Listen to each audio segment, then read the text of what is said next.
BMC news live from Kochi Malayalam വാർത്തകൾ നിങ്ങൾക്കായി അവതരിപ്പിക്കുന്നത് Cochin Kalabhavan Angamaly franchise powered by Heal Life Thottakkattukara Nazareth villas and BMC production Angamaly.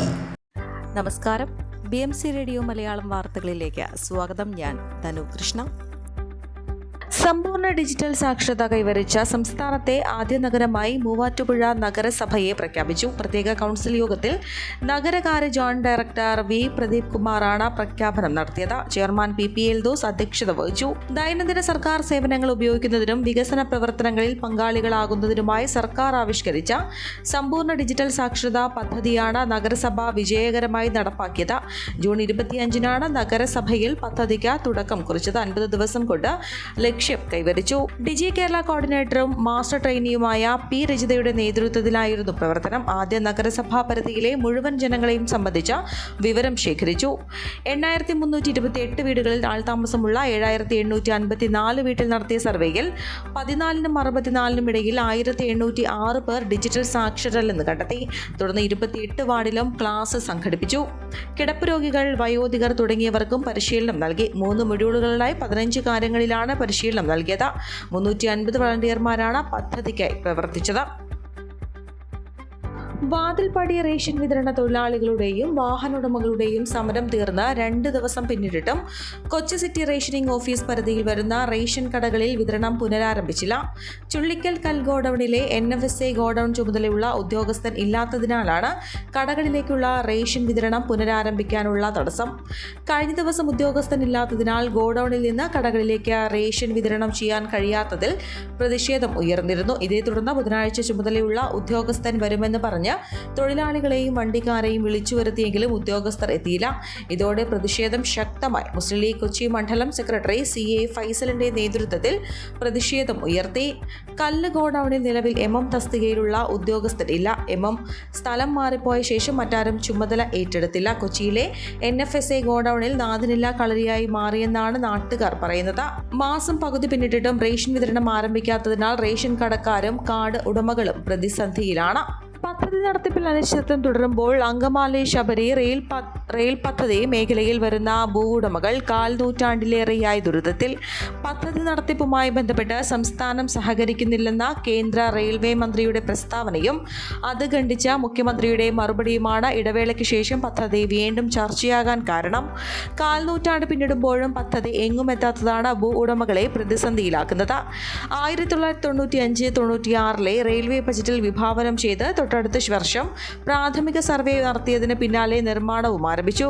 കാലടിയിൽ railway സ്റ്റേഷനും പെരിയാറിന് കുറുകെ 1 കിലോമീറ്റർ നീളമുള്ള പാലവും നിർമ്മിച്ചു. 2022 അങ്കമാലി മുതൽ രാമപുരം വരെയുള്ള 70 കിലോമീറ്റർ പ്രദേശത്ത് സ്ഥലം ഏറ്റെടുക്കാൻ സർവേ നടത്തി. എറണാകുളം ജില്ലയിൽ ഇത് പൂർത്തിയായി. കോട്ടയം ജില്ലയിൽ ഇതിനെതിരെ ചിലർ നിയമ നടപടികൾ ആരംഭിച്ചതോടെ പദ്ധതി നിലച്ചു. നിലവിൽ 17 ജില്ലകളിൽ ഭൂമി ഏറ്റെടുക്കാനായി 2 പതിറ്റാണ്ട് മുൻപ് 25 ഹെക്ടർ സ്ഥലം അളന്നു തിരിച്ച് റെയിൽവേ കല്ലിട്ടു. ഇതോടെ ഈ സ്ഥലം വിൽക്കാനോ കൈമാറ്റം ചെയ്യാനോ കഴിയാത്ത അവസ്ഥയിലാണ് ഭൂ ഉടമകളിൽ പലരും മരിച്ചെങ്കിലും പദ്ധതിയിൽ അന്തിമ തീരുമാനമാകാത്തത് മറ്റുള്ളവരെയും ദുരിതത്തിലാക്കുകയാണ്. ഈ ഭൂമി ഈടുവെച്ച് ബാങ്കുകൾ വായ്പ നൽകില്ല. 2019 തുടർ പ്രവർത്തനങ്ങൾ മരവിപ്പിച്ചിരുന്നു. എന്നാൽ പദ്ധതി തുകയുടെ പകുതി സംസ്ഥാനം വഹിക്കണമെന്ന നിർദ്ദേശം സംസ്ഥാന സർക്കാർ അംഗീകരിക്കുകയും 2021 ബജറ്റിൽ കിഫ്ബി വഴി 2000 കോടി മാറ്റിവെക്കുകയും ചെയ്തു. ഇതോടെ മുങ്ങിക്കിടന്ന പദ്ധതിക്ക് വീണ്ടും ജീവൻ വെച്ചു.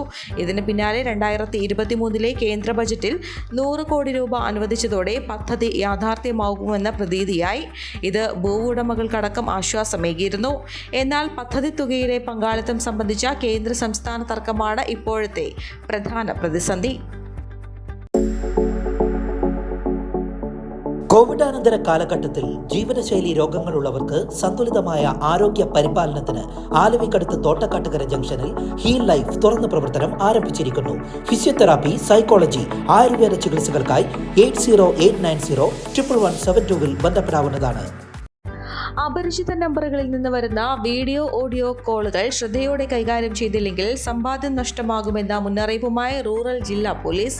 +92 തുടങ്ങുന്ന നമ്പറുകളിൽ നിന്നാണ് മിക്കവാറും വിളിക്കുന്നത്.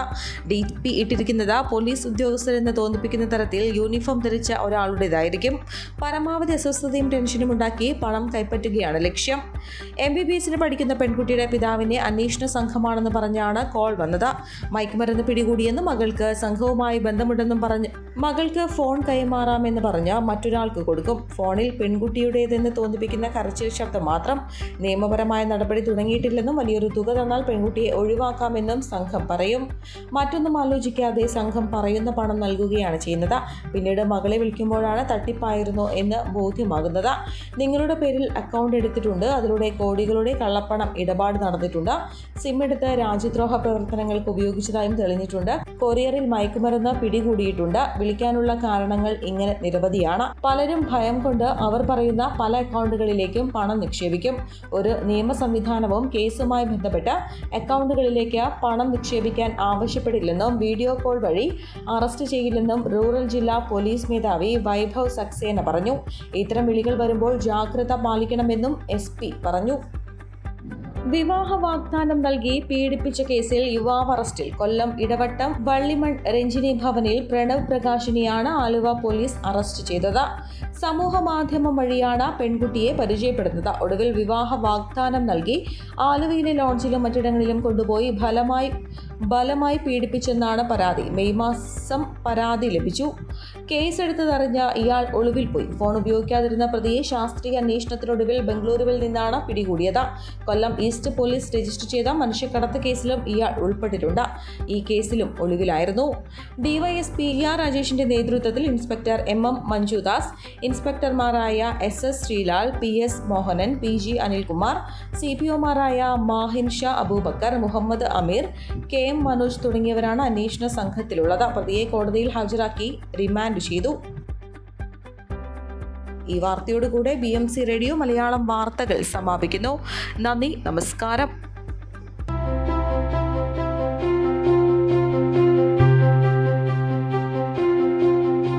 അങ്കമാലി പ്രദേശത്തെ കലാവിദ്യാർത്ഥികൾക്ക് സുവർണ അവസരം. ലോക പ്രശസ്ത കലാവിദ്യാലയമായ കൊച്ചിൻ കലാഭവന്റെ അങ്കമാലി ഫ്രാഞ്ചൈസി കരയാമ്പറമ്പിനടുത്ത് എളവൂർ കവലയിലുള്ള സ്പ്രിംഗ്ഫീൽഡ് കെട്ടിടത്തിൽ പ്രവർത്തനം ആരംഭിച്ചിരിക്കുന്നു. Classical dance, cinematic dance, Carnatic music, Zumba dance എന്നീ വിഷയങ്ങളിൽ പ്രഗത്ഭരായ അധ്യാപകർ ക്ലാസുകൾ നയിക്കുന്നു. കൂടുതൽ വിവരങ്ങൾക്ക് ബന്ധപ്പെടുക 9995208614.